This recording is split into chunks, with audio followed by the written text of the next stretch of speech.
سلام، دکتر النا سارمی هستم، جراح عروق و اندوواسکولار. چیزی که راجبش می‌خوایم امروز صحبت کنیم زخمایی هستن که در اندام تحتانی و پا اتفاق میافتن. این زخم‌ها رو میتونیم به 3 دسته تقسیم کنیم. میتونه به علت نارسایی شریانی باشه، یعنی خون خوب نمیرسه به اونجا که اونجا تغذیه بکنه و زخم میشه.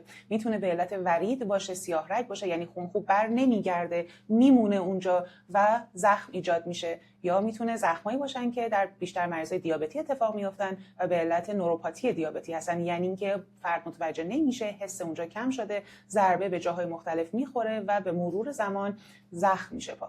نکته که مهمه اینه که اول از همه حتما خیلی زود به درمانگرتون مراجعه بکنین. وقتی که زخم رو پاتون میبینین به نذارین که خودش یواش یواش خوب بشه. فکر نکنین که حتما خودش خوب میشه، ولش کن خوب میشه. نه، حتما مراجعه بکنین که بررسی بکنه.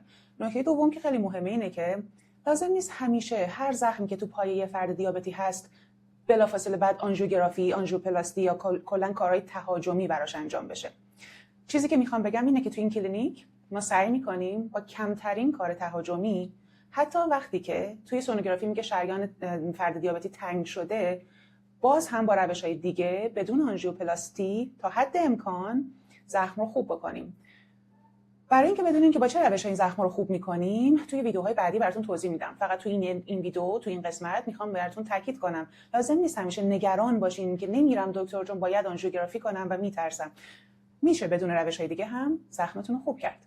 خیلی ممنونم.